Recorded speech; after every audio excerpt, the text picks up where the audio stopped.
Hello everyone, नमस्कार। Welcome back to learn with Simran. I hope आप सभी सेफ हैं, स्वस्थ हैं। तो मैं फिर से हाजिर हूँ एक नई वीडियो के साथ, जिसके अंदर आज हम डिस्कस करने वाले हैं नाम यानी नॉन अलाइनमेंट मूवमेंट, जिसको हिंदी में कहा जाता है गुट निरपेक्षता की नीति। तो आज हम ये नीति डिस्कस करने वाले हैं कि ये नीति कैसे शुरू हुई, किस किस ने इसको शुरू किया, इसके क्या ऑब्जेक्टिव्स थे, साथ ही साथ ये जो नीति है इसकी क्या आज के समय में रेलेवेंस यानी अहमियत है या नहीं है, या ये किस प्रकार से योगदान कर रही है विश्व के अंदर। आज हम वो सब डिस्कस करने वाले हैं, तो एंड तक बने रहिएगा। और ये क्वेश्चन काफी इंपॉर्टेंट है, एग्जामिनेशन पर्सपेक्टिव से ये पूछा ही जाता है। देखो, क्वेश्चन की फॉर्म कुछ भी हो सकता है। वो आपसे पूछ सकता है कि नाम के ऑब्जेक्टिव्स बताओ, वो आपसे पूछ सकता है कि नाम क्यों बनी ये बताओ, वो आपसे पूछ सकता है कि जो नाम है क्या उसकी रेलेवेंस है या नहीं है ये बताओ। तो मतलब क्वेश्चन किसी भी फॉर्म में आए, आपको ये सारी डिटेल्स उसके अंदर लिखनी है, बैकग्राउंड से लेकर प्रेजेंट सिनेरियो तक की। ठीक है, तो शुरू करते। तो पहले थोड़ा सा बैकग्राउंड जान लेते हैं कि था क्या एक्चुअली। तो आप सभी को पता है कि द्वितीय विश्व युद्ध जब खत्म हुआ था, तो द्वितीय विश्व युद्ध खत्म होते ही यानी सेकेंड वर्ल्ड वॉर खत्म होते ही कोल्ड वॉर शुरू हो गया था, शीत युद्ध शुरू हो गया था। तो शीत युद्ध में हम सभी को पता है कि दो सुपर पावर्स थी, सोवियत यूनियन और यूएसए।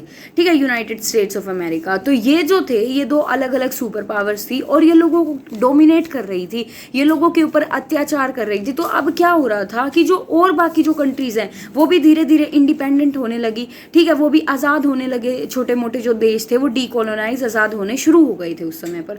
तो अब उन देशों के मतलब मन में ये एक बहुत ही ज्यादा अजीब वो डिलेमा में थे, मतलब एक ऐसी सोच में पड़ गए थे कि हम यूएसए को ज्वाइन करें या यूएसएसआर को ज्वाइन करें, और अगर हम इनको ज्वाइन नहीं करते तो हम कहाँ जाए।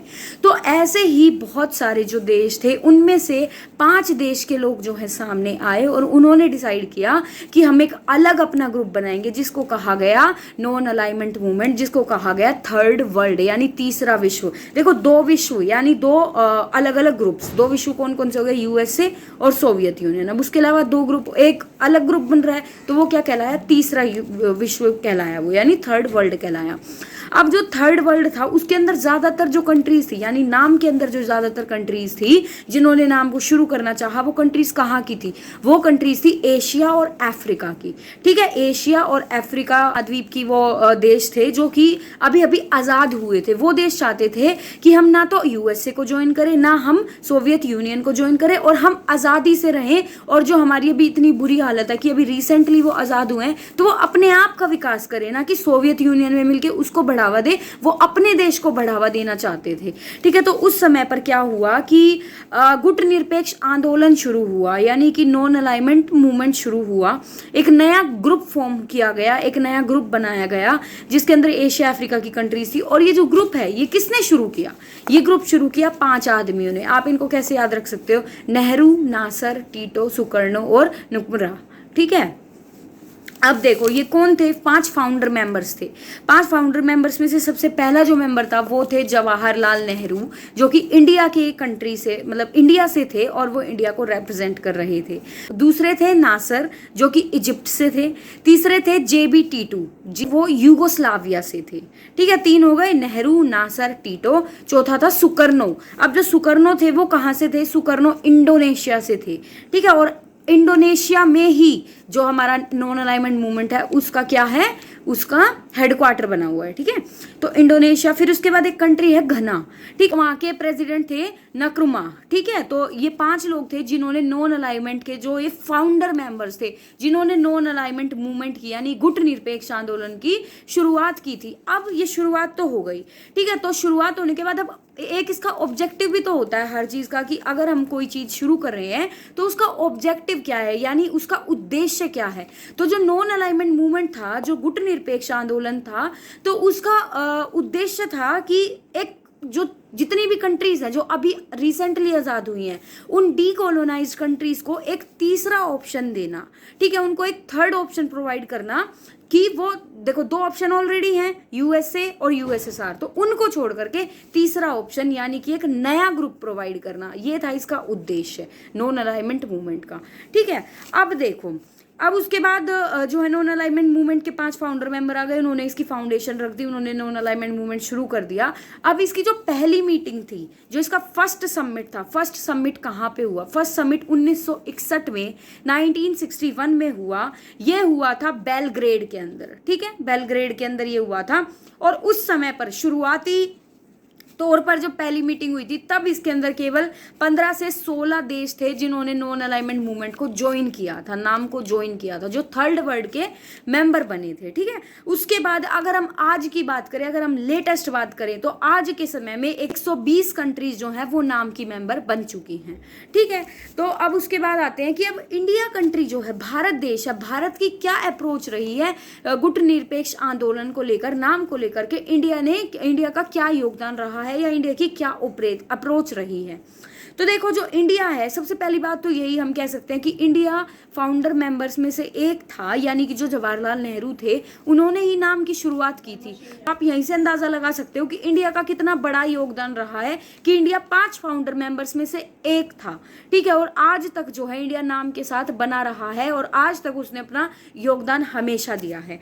उसके बाद आ जाता है कि अब जितने भी डिस्प्यूट्स हुए, जितने भी लड़ाइयाँ हो रही थी कोल्ड वॉर के दौरान, उस समय पर जो नाम है, नाम की तरफ से जो रिप्रेजेंटेटिव जाते थे उन मुद्दों को सुलझाने के लिए, उन डिस्प्यूट्स को सोल्व करने के लिए, तो वो कौन जाते थे? वो नेहरू जी जाते थे। यानी इंडिया कंट्री हमेशा डिस्प्यूट्स को सोल्व करने में कोल्ड वॉर के टाइम से ही लगी हुई है, ठीक है। उसके बाद देखो, अब जो नाम है उसका क्या योगदान रहा है विश्व के अंदर।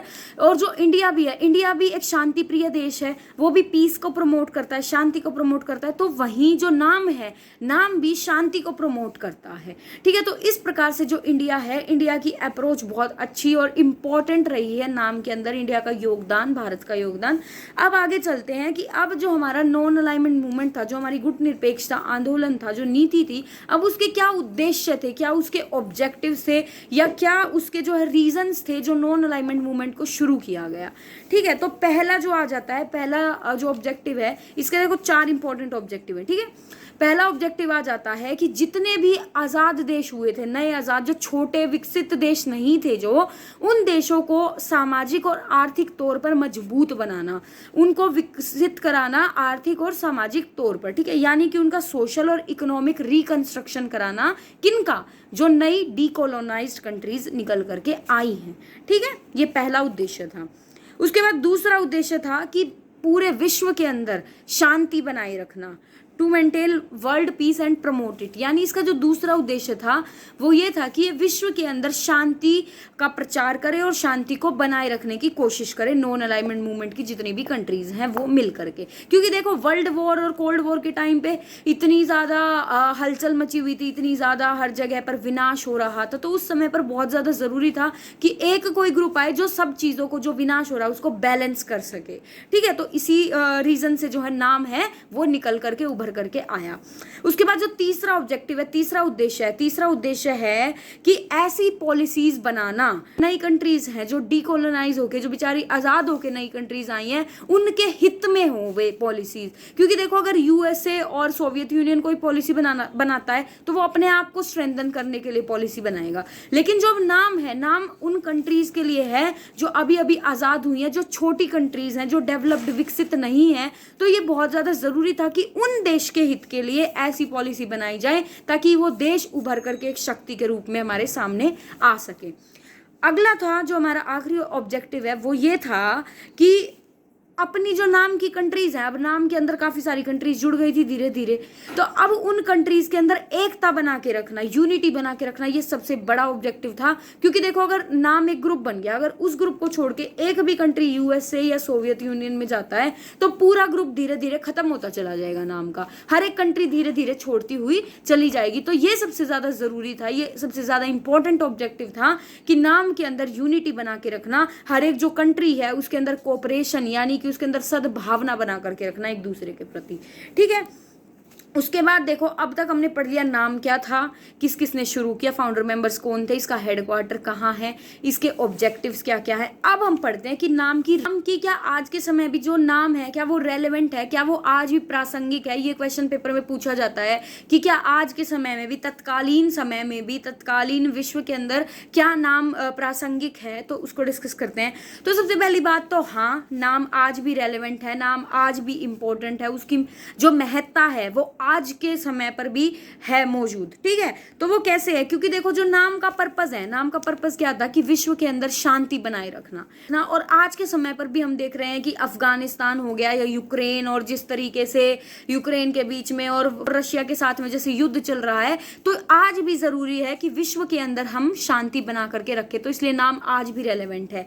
उसके अलावा हम कह सकते हैं कि नाम ने हमेशा वर्ल्ड पीस को प्रमोट किया है, विश्व शांति को हमेशा से ही उसका प्रचार किया है नाम ने। हमेशा से नाम ने किस चीज को प्रोहिबिट किया है, किस चीज पर रोक लगाई है कि कोई भी एक देश के ऊपर आक्रमण नहीं करेगा। उसके बाद जो नाम है उसने डिसआर्मामेंट को प्रमोट किया। डिसआर्मामेंट यानी कि कोई भी हथियारों का प्रयोग नहीं करेगा जब तक कि बहुत ज्यादा आवश्यकता नहीं होगी। ठीक है, इस चीज को प्रमोट किया है नाम ने, जो आज के समय में भी काफी ज्यादा महत्वपूर्ण है। ये आज की रेलेवेंस बता रही हूं मैं। ठीक है, उसके बाद देखो इंटरेस्ट ऑफ एलडीसी की बात करिए हमेशा। एलडीसी होता है लीस्ट डेवलप्ड कंट्री, यानी ऐसे देश जो अभी विकसित नहीं हुए हैं। ठीक है, नाम ने हमेशा उन देशों की हित के बारे में बात की है जो विकसित नहीं है। लेकिन आज के समय में, और आज के समय में भी हम देख रहे हैं ऐसी बहुत सारी कंट्रीज हैं, जैसे जो छोटे मोटे देश है, जैसे अफगानिस्तान है, लीस्ट डेवलप्ड कंट्री था। एक देश ने आकर के, एक ग्रुप ऑफ पीपल ने आकर के उसके ऊपर हमला किया, आक्रमण किया, इन्वेड किया और उसके ऊपर जो अपना कब्जा कर लिया। तो अब देखो, अब जो थर्ड वर्ल्ड की जो कंट्रीज है, जो तीसरा विश्व बन चुका है, यानी गुटनिरपेक्ष जो ग्रुप है, जो इनके बीच में जो कंट्रीज है इनके साथ, तो अब इन कंट्रीज का जो है साथ कौन देता है, इनका साथ नाम देता है। जैसे मान लो कि अगर कोई मुद्दा उठा है, अगर WTO है सपोज, ठीक है, WTO है, अगर वो अपना कोई हुक्म चला रहा है या इनकी बात नहीं मान रहा है, कोई डिस्प्यूट हो गई है, तो उस समय पर जो लीस्ट डेवलप्ड कंट्री है उनके साथ कौन उभर करके आता है, उनका साथ हमेशा नाम देता है ऐसी डिस्प्यूट्स में, ऐसे स्ट्रेस के टाइम पर। ठीक है, जो नाम है, जैसे कि कम्युनल वायलेंस हो गया किसी देश के अंदर, तो उस समय पे भी जो नाम कंट्रीज है वो उनसे हेल्प मांग सकते हैं, जो इसके मेंबर्स हैं। साथ ही साथ अगर कोई देश है जिसको एक्सप्लॉइट किया जा रहा है, जिसके ऊपर अत्याचार हो रहा है काफी समय से, तो उस समय पर कौन हेल्प करता है उन कंट्रीज की, उन कंट्रीज की हेल्प नाम करता है, गुटनिरपेक्ष दल करता है। ठीक है, अगला जो ऑब्जेक्टिव था नाम का, तो वो था कि मतलब हर एक जो देश है उसको बराबरी का मौका मिलना चाहिए, यानी विकसित होने का बराबरी का मौका। क्योंकि देखो, अगर हम एक ग्रुप में ज्वाइन हो जाते हैं तो हमारा सबका एम क्या होता है कि हमारा ग्रुप उभर के आए, हम अपने ऊपर ध्यान नहीं देते हैं। तो इसीलिए नाम बना था कि हर एक जो देश है वो अपने ऊपर काम कर सके, अपना विकास कर सके। तो जो नाम का अगली जो रेलेवेंस है वो ये है कि नाम ने क्या कोशिश की, नाम ने कोशिश की कि एक इक्विटेबल वर्ल्ड ऑर्डर उभर करके आ सके, यानी एक ऐसा विश्व हमारे सामने आए जिसमें कि सब समान तौर पर कार्य कर सके और सब समान तौर पर उभर कर आ सके। ठीक है, यानी जो पावर है, पावर का बैलेंस हो सके, ये नहीं कि एक डोमिनेट कर रहा है और दूसरा दबता चला जा रहा है। उसके बाद अब रेलेवेंस है वो ये है कि जो नाम है उसने हमेशा इकोनॉमिक ग्रोथ को फोकस किया है, यानी जो आर्थिक विकास है, आर्थिक विकास पर बल दिया है नाम ने। और आर्थिक विकास के मतलब ये जो नाम है ये अपनी कंट्रीज को ऐसे बताता है कि आप किन किन रूपों में विकसित हो सकते हो, किस किस तरीके से जो है आप अपने आप को ग्रो कर सकते हो। उसके बाद अगला पॉइंट, काफी महत्वपूर्ण पॉइंट ये है कि नाम हमेशा से UN के लिए एक बड़ा सपोर्ट सिस्टम बन करके रहा है। कैसे? जो यूनाइटेड नेशन है उसके अंदर करीबन 200 कंट्रीज हैं, ठीक है, 200 देश हैं, और उन 200 देशों में से जो 120 देश हैं वो नाम के देश हैं। तो इस तरीके से आप देख सकते हैं कि जो 2/3 जो हिस्सा है, जो 2/3 देश हैं वो नाम कंट्रीज हैं। ठीक है, तो इस तरीके से जो UN है उसके अंदर जो डोमिनेंस होती है वो किसकी होती है, वो नाम की होती है। तो इस तरीके से इन पॉइंट से हमें पता चला कि नाम आज के समय में भी कितना ज्यादा प्रासंगिक है, कितना ज्यादा इंपॉर्टेंट है, कितनी उसकी रेलेवेंस है आज के तत्कालीन समय में भी। अगर आपको मेरी वीडियो पसंद आई हो और समझ आई हो तो प्लीज चैनल को लाइक, शेयर और सब्सक्राइब करके जाएं। Thank you so much for watching.